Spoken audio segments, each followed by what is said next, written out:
Muy bien, pues muchas gracias. La verdad que es un privilegio poder estar aquí en esta mañana.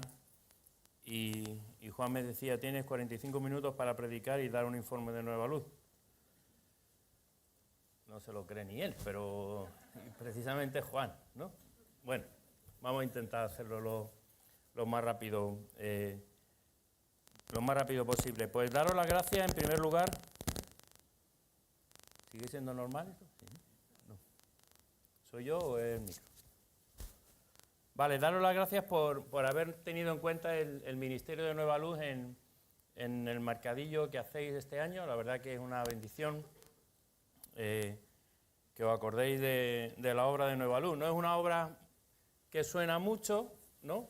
Esa es la verdad, para vosotros sí, porque también como iglesia sois parte de la organización en cuanto a todo lo que tiene que ver con cuestiones legales, de representatividad y demás, así que es una bendición.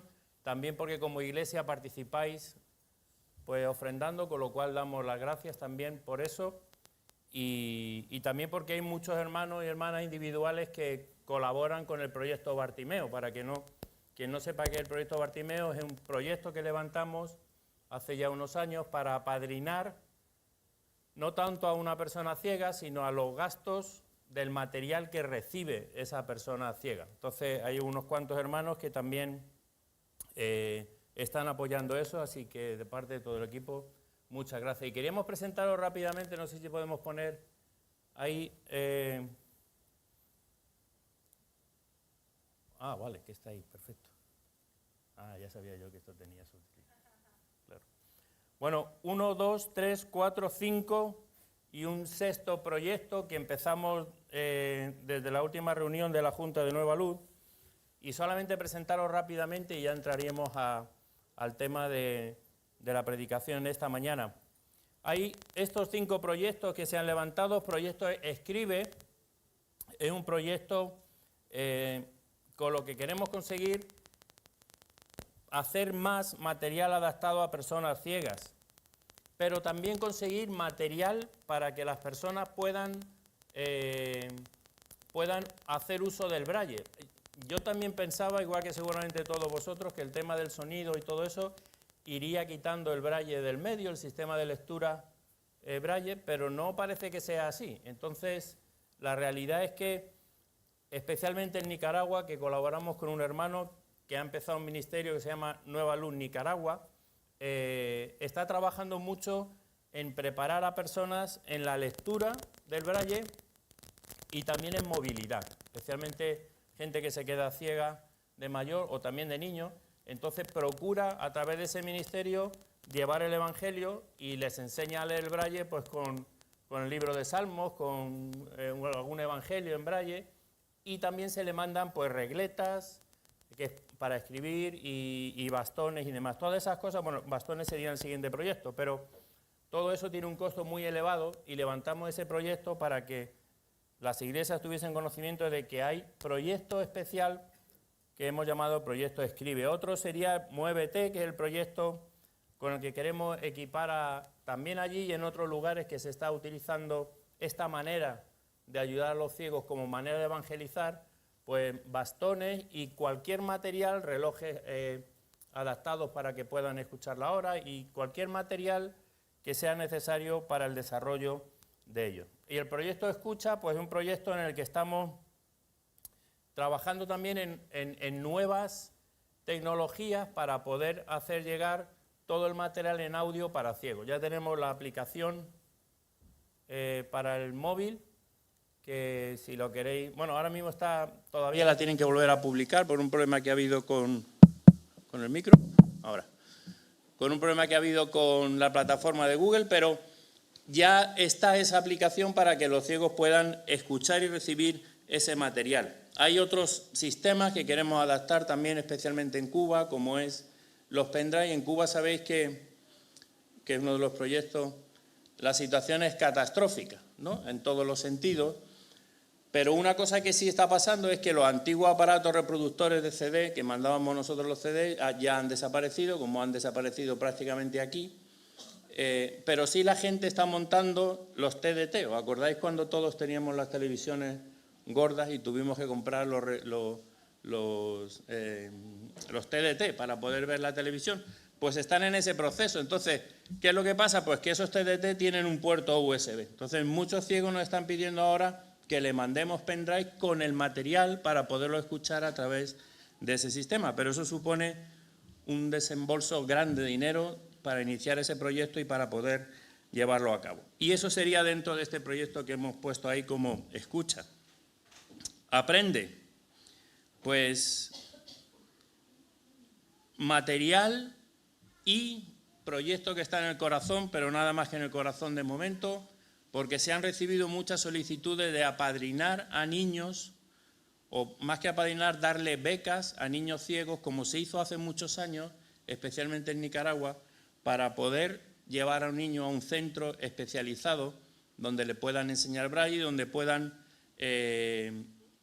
darle todo el material educativo adaptado para personas ciegas. No es un proyecto fácil, habría que desembolsar una gran cantidad de dinero porque normalmente son en centros que están viviendo el niño allí, entonces los costos son muy elevados, pero por fe también levantemos este proyecto Aprende para poder ayudar de esta manera. Y el proyecto Lee pues es toda la producción braille. Si antes una Biblia en braille valía 300 euros, hacerla solamente, no lo que costaría venderla si se vendiera, pues hemos pasado a 500 euros. Así está el tema de la inflación, que también llegó al papel. Bueno, ¿qué voy a decir, no? Antes, ¿cuánto nos costaba un paquete de 500 folios? 1 euro y pico si había oferta, ahora no lo encuentra casi por menos de 4 euros, ¿no?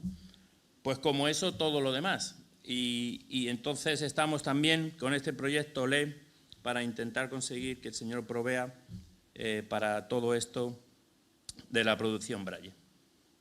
Y Cuba, aquí tenéis gente de Cuba. Cuba es mucho peor de lo que escuchamos en las noticias, muchísimo peor, ¿no?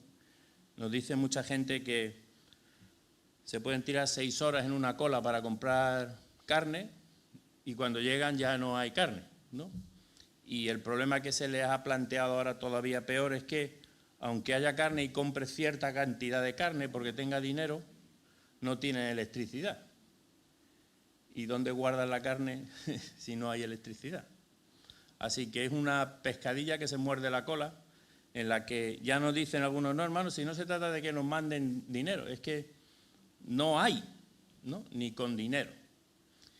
Así que oremos también por eso, pero sí intentamos cubrir ciertas necesidades en algunas personas y por eso lo presentamos, ¿vale? Proyecto también de Cuba. Y aquí tenéis en la otra página, que van a poner por ahí, si lo podemos bajar también, pues alguna manera de colaborar económicamente con el Ministerio, de transferencia, Bizum, el teaming para los más jóvenes, que seguro lo saben lo que es, y muchas otras cosas y otras maneras que podríais colaborar con nosotros. Hoy, quien presidía, ¿dónde está? Que no lo he visto por aquí.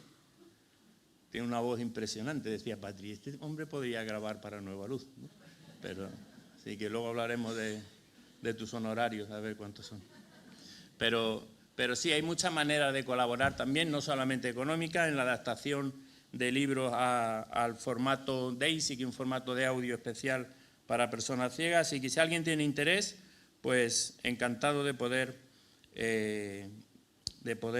charlar y ver la manera de colaborar, ¿vale? Muy bien, pues de nuevo gracias por esta oportunidad. Bueno, está Juan, es verdad que Juan es nuestro locutor oficial. Bueno, Juan siempre es nuestro enlace, él es miembro de la Junta, así que no hay problema. Cualquier cosa, pues podéis hablar con él. Muy bien, 43. ¿A qué hora hemos empezado? A 40, ¿no? Me parece que era a 40 por ahí. Muy bien, Hechos 9. Me gustaría que abrieseis vuestra Biblia por el libro de Hechos, capítulo 9.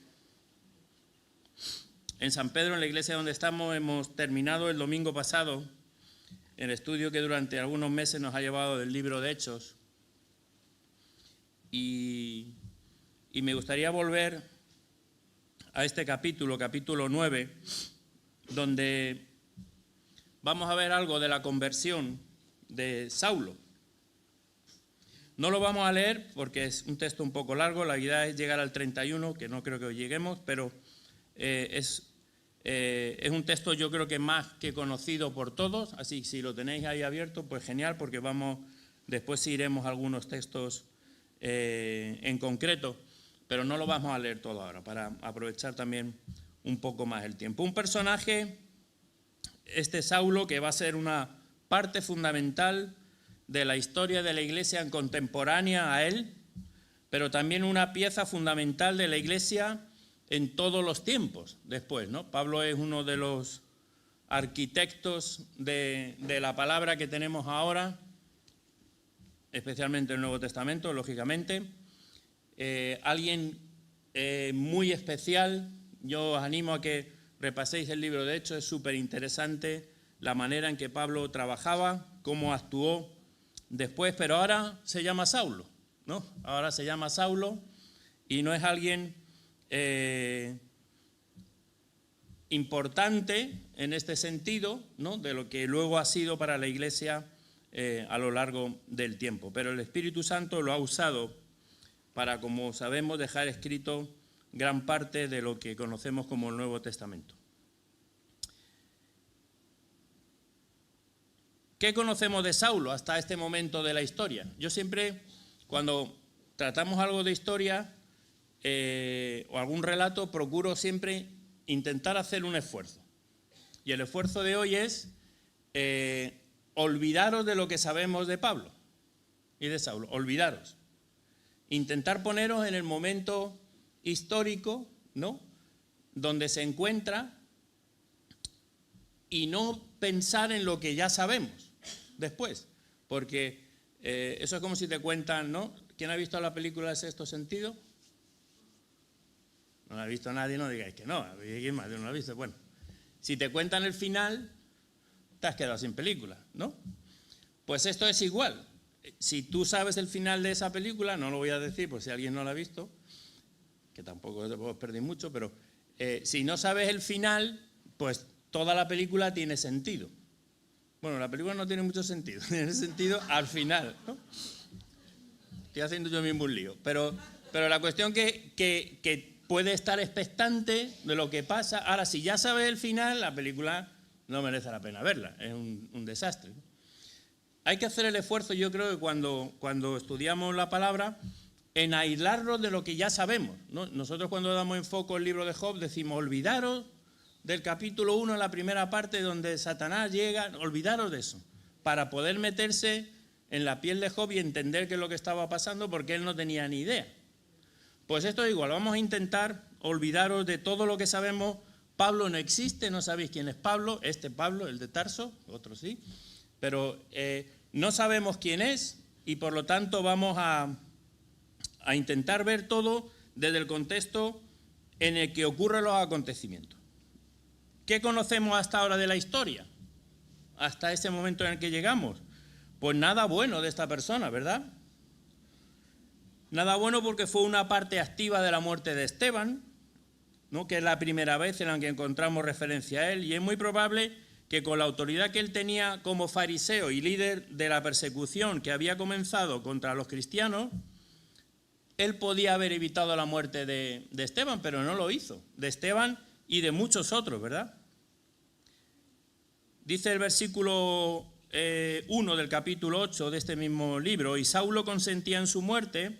En aquel día hubo una gran persecución contra la iglesia que estaba en Jerusalén, y todos fueron esparcidos por las tierras de Judea y de Samaria, salvo los apóstoles. Esta es la actitud de Saulo, ¿no? Era un enemigo acérrimo de todo lo que tuviera que ver con Jesús.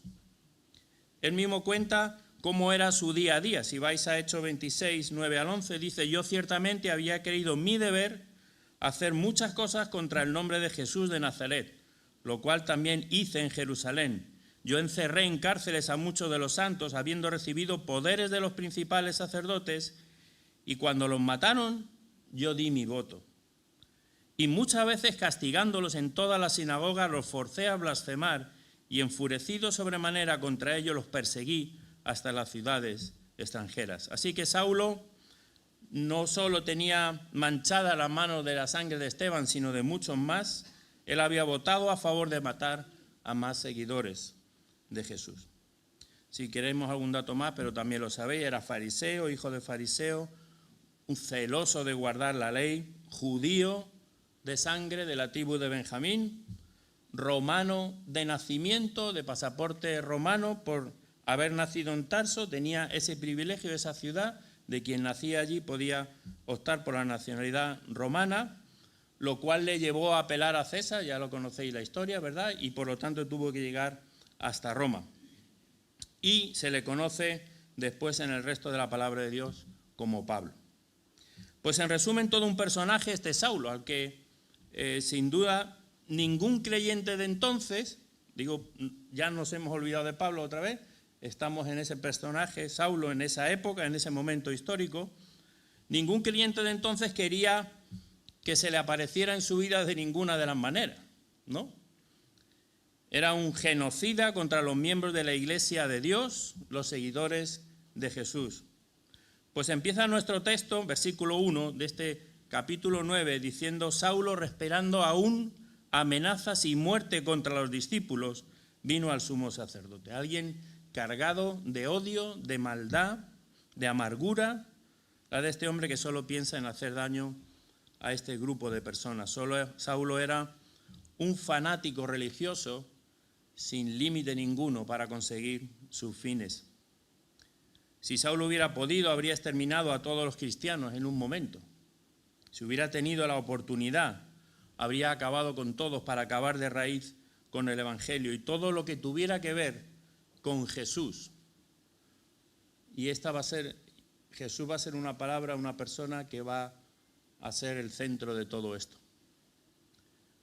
Y en estas estamos cuando se reúne con el sumo sacerdote para pedirle cartas que le den autoridad para poder entrar en las sinagogas de Damasco, ya fuera de Judea, para acabar también con el testimonio ahí. Quería acabar con los del camino. Y me encanta esta palabra. ¿No os gusta? A mí me apasiona cómo se expresa aquí. Los del camino. Porque ¿quién era Jesús? Juan 14:6, ¿qué dice? Yo soy el camino, la verdad y la vida. Nadie viene al Padre sino por mí. Qué bonito, ¿verdad? Ojalá la gente nos señalara como la gente del camino. Antes nos llamaban mucho la gente del libro, ¿no? Porque íbamos a las iglesias con nuestra Biblia en la mano, con aquel libro. Pero qué bonito que nos pudiesen llamar. Estos son la gente del camino. Pues en estas tenemos a Saulo chorreando odio y con autoridad para hacer el más daño posible. Pero, casi siempre hay un pero. Puede ser que tú hagas planes en relación a Jesús. No sé cuáles son. Si estás aquí, imaginamos que no odias a los del camino. Esperemos, ¿no? Como este Saulo. Pero no hay ningún plan, ninguno, ni tuyo, ni de este asesino que escape al control y al poder de Dios. ¿Sabéis? De Jerusalén a Damasco, ahora, que lo miré en el Google en su momento, marca como 318 kilómetros de los actuales, ¿no? Con las carreteras actuales, según el Google Maps. En aquella época seguro que más, ya que había, supongo que rodear montañas, no era la infraestructura de carretera que podemos tener ahora. Hay puentes, hay otra infraestructura. Así que Saulo desde Jerusalén a Damasco debió de pasar varios días. No era llegar, no se teletransportaban tampoco, ¿no? Así que era un camino largo que suponemos que lo tuvo que hacer en un carro, sentado, acostado en algún momento. Supongo todo eso, esto es mi Biblia ficción, que utilizo mucho la Biblia ficción. Pero era un camino largo para aquella época. 318 kilómetros y en coche lo hacemos en 3 horas, si corre un poquito, y si no, pues 3 horas y media, ¿no? Pero entonces era un camino largo que había que hacer.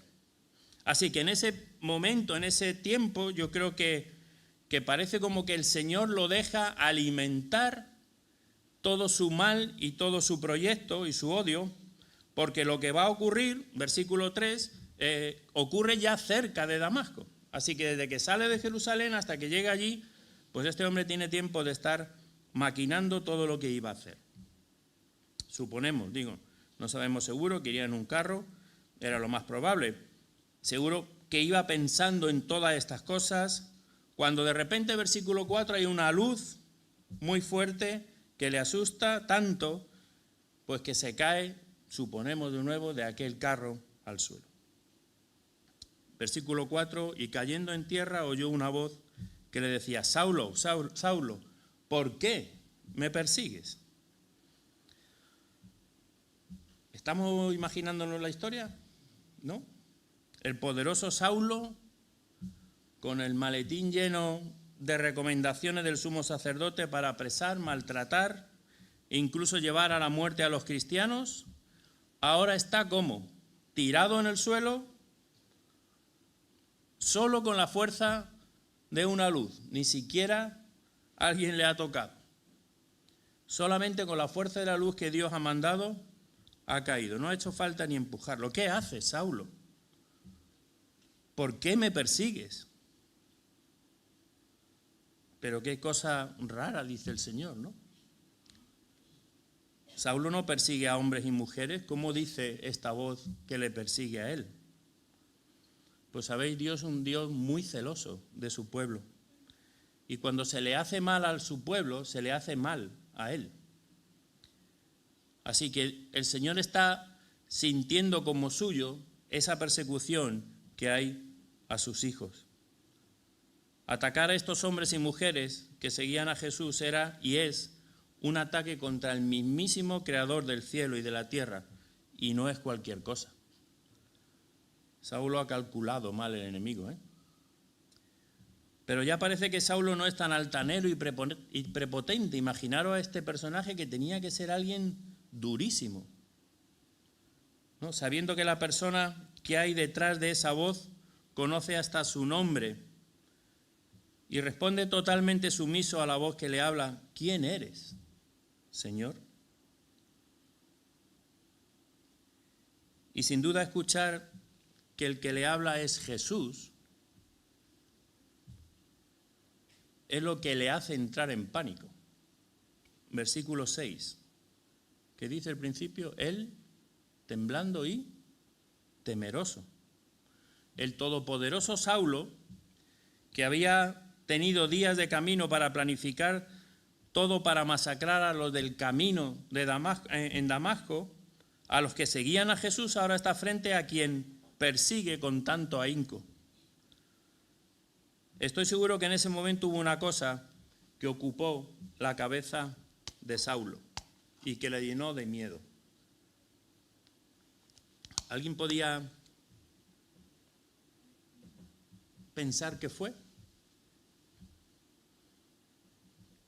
¿Alguien se atrevería a decir algo? ¿Qué es lo que le llenó de miedo a Saulo?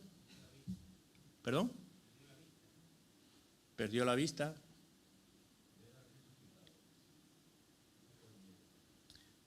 Yo creo que está ahí, ¿no?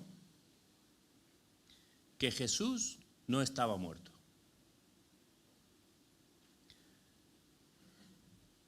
¿No habían acabado con él en la cruz? Es verdad, pensaría Pablo, yo estoy intentando, ¿no? Cuando te pasa algo en la vida así, en 30 segundos se te pasan miles de cosas, ¿no? Y quiero pensar que este hombre está pasándole por la mente infinidad de cosas, pero ¿Jesús no está muerto? ¿No habían acabado con él en la cruz? Es verdad que no está el cuerpo, pero me imagino que pensaría, pero si nos habían dicho que los discípulos lo habían robado y se lo habían llevado para que apareciera esta cosa. Pero no, está vivo. Y todo cambia ante la realidad de que Jesús no está muerto. Está vivo y está ahí hablándole. Qué rápido Saulo se dio cuenta de la realidad. Qué rápido descubrió la verdad y qué rápido asumió la realidad de la resurrección de Jesús como una máxima en el resto de la predicación de Pablo. Si luego seguís estudiando el libro de Hechos, es constante la idea que Pablo está transmitiendo cuando llegaba a la sinagoga a través del Antiguo Testamento hasta llegar al tiempo de Jesús y demostrar la realidad de que Jesús está vivo. Esa es la máxima de la predicación de Pablo ya de ahí en adelante, lógicamente. Pero él en ese momento, contemplar a un Jesús vivo, lo cambia de una manera radical. Hay una respuesta radical. Final del versículo 6. Dijo, Señor, ¿qué dice? ¿Qué quieres que yo haga? Y esta pregunta de Saulo me recuerda también a la que hacen los judíos después del primer discurso de Pedro en Hechos 2, ¿verdad? Cuando termina Pedro de predicar, dice, ¿qué dicen? ¿No? Al oír esto se compungieron de corazón y dijeron a Pedro y a otros apóstoles, varones hermanos, ¿qué haremos? Y es que cuando uno está ante la realidad de un Jesús que murió, sí, pero que resucitó y que está vivo, no podemos quedarnos igual. Es imprescindible preguntarse, ¿y ahora qué? Cuando llegamos a la realidad de un Jesús vivo, nuestra vida no puede ser igual. ¿Y ahora qué? ¿Qué quieres que haga, Señor? ¿Qué hacemos?, dijeron aquellos judíos. ¿Qué tengo que hacer? Si Jesús está muerto, puedes quedarte igual, exactamente igual. Ha sido un líder más, que murió y se acabó. Pero si está vivo, y lo está, todo tiene otro sentido y requiere una respuesta de nuestra parte. Ante el Jesús resucitado no podemos quedarnos impasivos. Y el Señor no da ahora en este momento demasiadas explicaciones a Saulo, solo le dice que entre en Damasco, la ciudad que quería arrasar. Y ya te diré yo lo que vas a hacer. Su macabro plan contra Dios, contra Jesús, se ha convertido en el plan de Jesús para él. Qué diferencia, ¿verdad? Un plan contra Jesús a ser Jesús el que tiene un plan para él.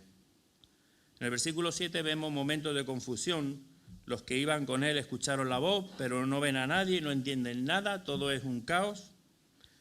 Pero ahora nos encontramos a este personaje altanero, poderoso, con mucho poder, con pocos escrúpulos, pues ciego, y solo puede obedecer a lo que Dios dice, porque hay otros que lo llevan de la mano. Ya es que está totalmente acabado en este momento.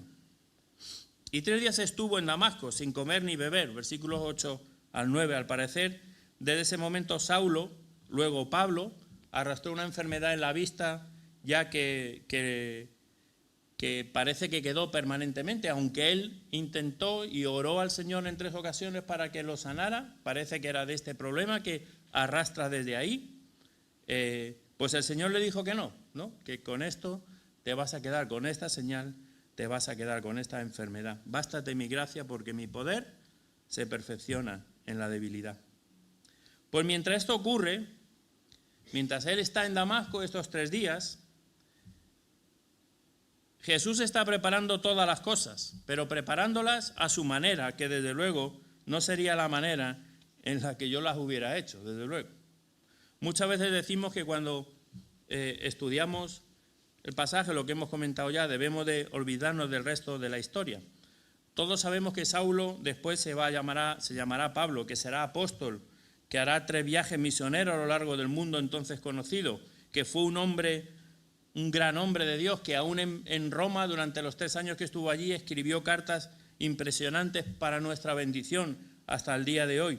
Un personaje tremendo, usado por Dios, un gran hombre de Dios.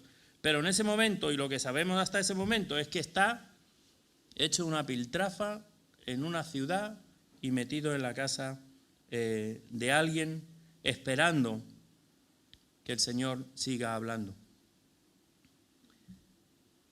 Probablemente, pienso yo, que algo de la gente de Damasco, de los creyentes del camino de Damasco, sabrían algo de Pablo.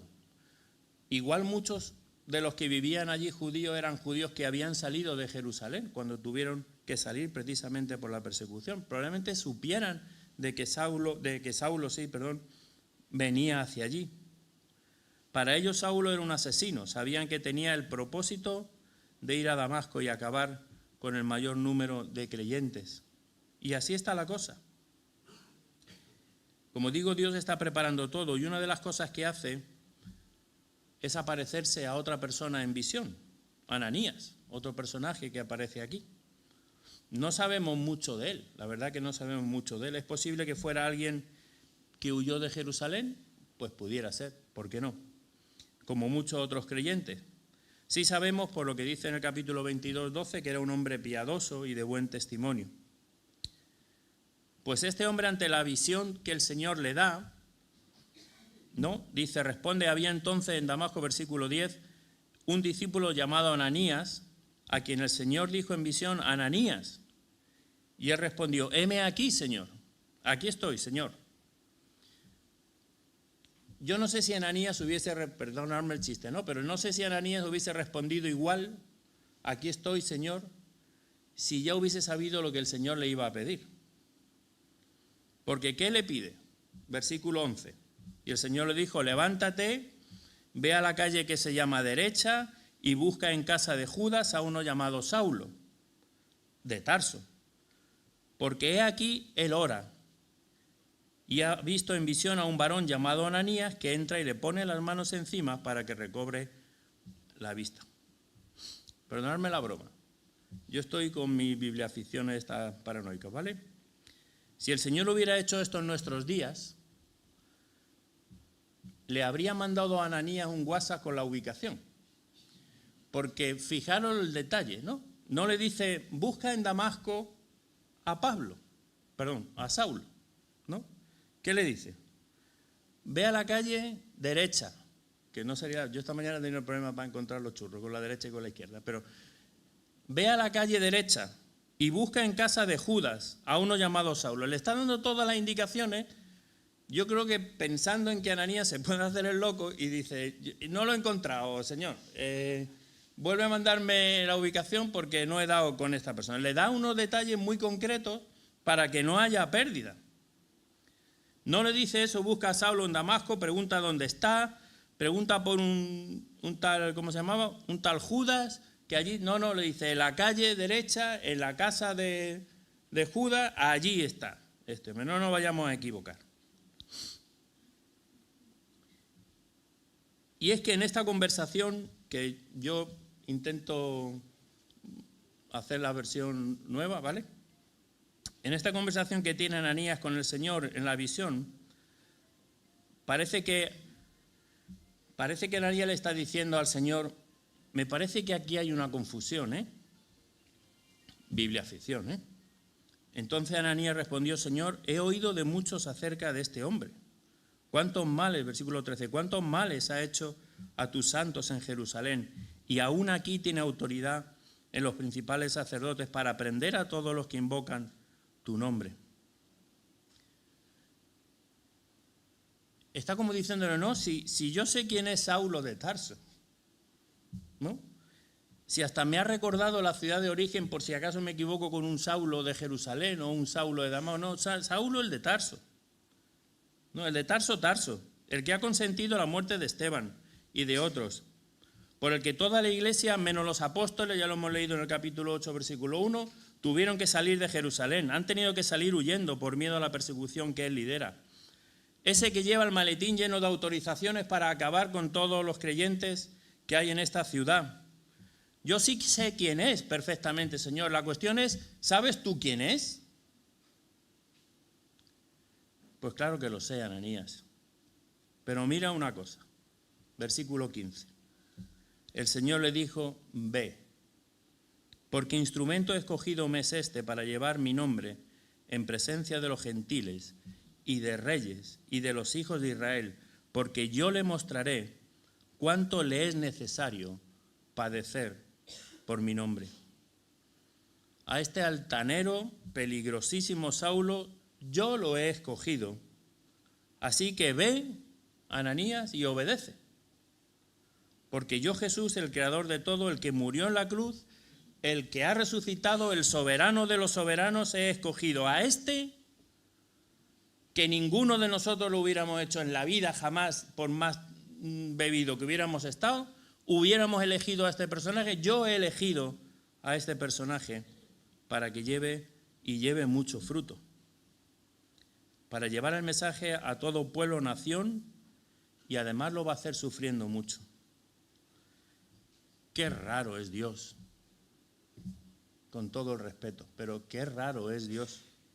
En muchas ocasiones obra de manera totalmente irracionales desde el punto de vista de nuestro raciocinio. No encajaba esta pieza en este puzzle, me parece a mí. Según lo que nosotros entendemos, lógicamente por racional, ¿verdad? O como nosotros hubiéramos hablado, pero ¿quién puede meterse en la mente de Dios o enseñarle cómo tiene que hacer las cosas? ¿Y sabéis cuál es la mayor demostración de que el Señor es muy raro? Pues que me ha salvado a mí y os ha salvado a vosotros. ¿No era raro eso? ¿Por qué nos ha salvado? ¿Hay algún argumento lógico? ¿Hemos hecho algo que nos hiciera merecedores de esa salvación? Pues así de raro y benditamente raro es que nos ha salvado a nosotros. Ananías entendió que cuando Dios dice algo, aunque humanamente sea incomprensible e incluso peligroso, como es este caso, a él y a nosotros solo nos queda obedecer y nada más, así de claro. Y eso hizo, versículo 17. Fue entonces Ananías y entró en la casa, no se perdió ni un milímetro, en la casa, y poniendo sobre él las manos dijo: hermano Saulo, ya tiene valor Ananías, el Señor Jesús, que se te apareció en el camino por donde venías, me ha enviado para que recibas la vista y seas lleno del Espíritu Santo. Y al momento le cayeron de los ojos como escamas y recibió al instante la vista y levantándose fue bautizado. Ananías tiene el privilegio de ser el primero de llamar hermano a Pablo. Bueno, Saulo todavía se conocía por Saulo, ¿verdad? Y ahora ya no hay tiempo que perder, ¿no? Saulo o Pablo, como queramos llamarlo, conoce a la perfección las Escrituras, le faltaba la pieza que encaja todo, que era la resurrección de Jesús, y ya lo había visto. Sabe perfectamente que Jesús es el Mesías porque está vivo.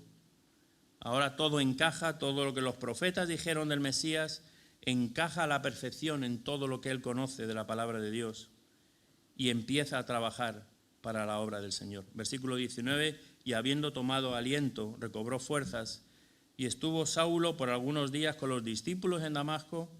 Enseguida predicaba a Cristo en la sinagoga, diciendo que este era el Hijo de Dios, y todos los que le oían estaban atónitos y decían: ¿no es este el que asolaba en Jerusalén a los que invocaban este nombre? ¿Y a eso vino acá, para llevarlos presos ante los principales sacerdotes? Pero Saulo mucho más se esforzaba y confundía a los judíos que moraban en Damasco, demostrando que Jesús era el Cristo. Dice: pasados muchos días, los judíos resolvieron en consejo matarle, pero sus asechanzas llegaron a conocimiento de Saulo, y ellos guardaban las puertas de día y de noche para matarle. Entonces los discípulos, tomándolo de noche, le bajaron por el muro, descolgándole una canasta. Ya lo dijo el Señor cuando habló a Ananías, ¿verdad? Saulo tendría que sufrir mucho. Pues ya empieza. De perseguidor a perseguido, de consentir el asesinato de cristianos a ser el objetivo de aquellos que querían, que antes eran sus aliados. Un cambio radical en la vida de este hombre. Nos quedan unos versículos, pero del 26 al 31, pero no podemos entrar en detalles ahora, ¿verdad? Pero pasan 3 años ahora, ya Pablo vuelve a Jerusalén, y aunque inicialmente hay un rechazo hacia él por miedo que le tenían, al final es recibido por los apóstoles y predicaba. Predicaba el Evangelio, predicaba a un Jesús resucitado, y termina el texto, versículo 31, que desde ese momento parece que hubo un tiempo de tranquilidad en la iglesia. Probablemente quitando al personaje de Pablo, de Saulo, de ese momento la persecución descansó un poco hacia los creyentes. Y este es nuestro texto, pero me gustaría dejaros 5 cosas rápidas y terminamos.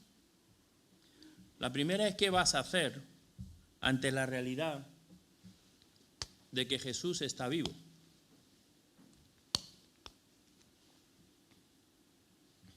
¿Nada? Lo que vemos en la palabra es que cuando se manifiesta la realidad de la resurrección del Señor, hay que responder. ¿Qué quieres que haga? ¿Qué tengo que hacer? Cambio radical en la vida. Si no hacen nada, pues tenemos malas noticias, ¿verdad? Sigues en una condenación eterna. No podemos decir otra cosa. Esa es la realidad. Ante no responder ante un Jesús vivo, te mantiene en la posición que estás de condenación eterna. Pero si la respuesta es: ¿qué quieres que yo haga?, Él te va a dar una nueva perspectiva de vida, totalmente nueva, una vida eterna con Él y además una vida de servicio al Señor. Si somos creyentes, nos preguntamos, cuando vemos textos así y se refleja la realidad de un Jesús vivo, ¿eso cómo influye en nuestra vida? ¿Es un texto más que hoy ha leído David porque le tocaba y ya está? ¿O es algo que nos debe de hacer reflexionar en cómo vamos a vivir nuestra vida sabiendo que hay un Jesús vivo, que no es un líder muerto? Pues esa es una reflexión para cada uno de nosotros. ¿Qué vas a hacer ante la realidad de un Jesús vivo? La segunda cosa es que todos tenemos derecho a una segunda oportunidad cuando el Señor nos la da. Nadie hubiera dado un céntimo por Saulo, yo desde luego no. Pero el Señor tenía un plan, el Señor tenía un propósito, y hasta la persona con el más cruel pasado posible que haya, hasta esa persona, si el Señor lo coge y lo escoge como instrumento suyo, tiene una oportunidad preciosa en su vida. Por lo tanto, estemos atentos y no seamos nosotros los que juzgamos, criticamos o murmuramos cuando el Señor le da una oportunidad a otra persona. Intentemos ser el Ananías de Hechos 9, no el Ananías de Hechos 5, que intentó engañar al Espíritu Santo. Que seamos fieles a la realidad que cuando el Señor escoge a alguien para su servicio, aunque su pasado y aunque haya hecho lo que haya hecho, es alguien que el Señor va a usar conforme a su voluntad. Si el Espíritu hace su obra cambiando y transformando a las personas, ¿quiénes somos nosotros para cuestionar la voluntad de Dios? Tercera cosa, si Dios nos manda cosas incomprensibles, no está mal que le preguntemos, ¿no? Ananías le preguntó. Este personaje, ¿estamos hablando del mismo? ¿No? Este es Saulo, el que acabó con Esteban, el que ha quitado a mucha gente del medio. No está mal que cuando no entendamos lo que el Señor nos está mandando, le preguntemos al Señor. Eso no está mal, pero hagámoslo sabiendo que Él tiene todo el conocimiento, toda la sabiduría y todo el control de absolutamente todo para que su plan sea el plan perfecto y no el que nosotros pensamos que sería el mejor. Cuarta cosa, tengamos siempre claro que Dios le puede dar la vuelta a todo. Tiene poder para ello. El que persiguió a la iglesia ahora es apóstol. Y con su conversión llegó en ese momento temporal la paz a la iglesia. Vuelco total en la realidad de la iglesia en ese momento. Y ese mismo Dios puede cambiar totalmente nuestro entorno y nuestra historia. No pensemos que vivimos en la seguridad más absoluta, ¿no? ¿Pensamos que vivimos en un país con libertades? Sí. ¿Donde podemos predicar libremente? Sí. ¿Eso va a durar eternamente? Probablemente no, ¿no? ¿Cuándo va a cambiar? No tenemos ni idea. Pero lo que sí sabemos es que las cosas pueden cambiar de un momento a otro y el Señor puede hacer que lo que hoy todo es normal y es nuestra manera buena y mejor de vivir, el Señor la cambie de una manera tremenda en un chasquido de sus manos. Así que tengamos siempre claro que el Señor puede cambiarlo todo y dar la vuelta. En muchísimas ocasiones, cuando no vemos salida, ninguna salida, vemos al final cómo el Señor hace cosas preciosas y milagrosas. Y quinta cosa, demos siempre las gracias al Jesús vivo, que siendo todos Saulos y Saulas, ¿no?, para que no se enfade nadie, pero siendo todos Saulos, nos ha cambiado en Pablos. Y no es raro eso, pero nos ha hecho gente digna de estar en su presencia. Y además nos lo ha hecho con un doble objetivo: salvarnos, darnos vida eterna y también hacernos siervos suyos para servirle cada día más y mejor. Es precioso ver cómo el Señor ha obrado en este hombre, cómo presentándole la realidad de un Dios vivo, de un Jesús vivo al que él perseguía, tomó la decisión de cambiarlo todo. Cómo los hermanos lo recibieron a pesar de sus dudas, pero lo recibieron porque vieron que era alguien que el Señor había escogido. No criticaron, no murmuraron, no se preocuparon. Sí, yo también me hubiera preocupado, pero cómo aceptaron porque vieron que el Señor había cambiado la vida de esta persona. ¿Era todo muy raro, incomprensible? Sí, pero era el propósito de Dios. El Señor lo ha cambiado todo, lo cambió todo en su vida. Fijaros que hasta el día de hoy seguimos siendo beneficiarios de aquel cambio. Y también hemos visto esta idea, ¿no? Dar gracias a Dios, de que siendo como éramos, siendo Saulos, el Señor nos ha hecho Pablos para darnos la vida eterna y para hacernos servidores suyos. Que a Él sea la gloria, que el Señor nos bendiga y que yo os animo a que volváis a leer esto despacio otra vez y sobre todo la idea, porque después cuando seguimos desarrollando el libro de Hechos se veía clarísimamente cómo ese encuentro, el descubrir la realidad de un Jesús resucitado, marcó ese momento, pero marcó la vida totalmente, hasta en la forma de predicar, hasta en las cosas que planteaba Pablo después. Era, en comillas, obsesión, pero no, era una carga tremenda con la idea de llevar al Jesús vivo en su mensaje, porque eso es lo que cambia absolutamente todo. Si no, se hubiese equivocado Pablo de haber seguido al Señor. Pues que Él sea la gloria.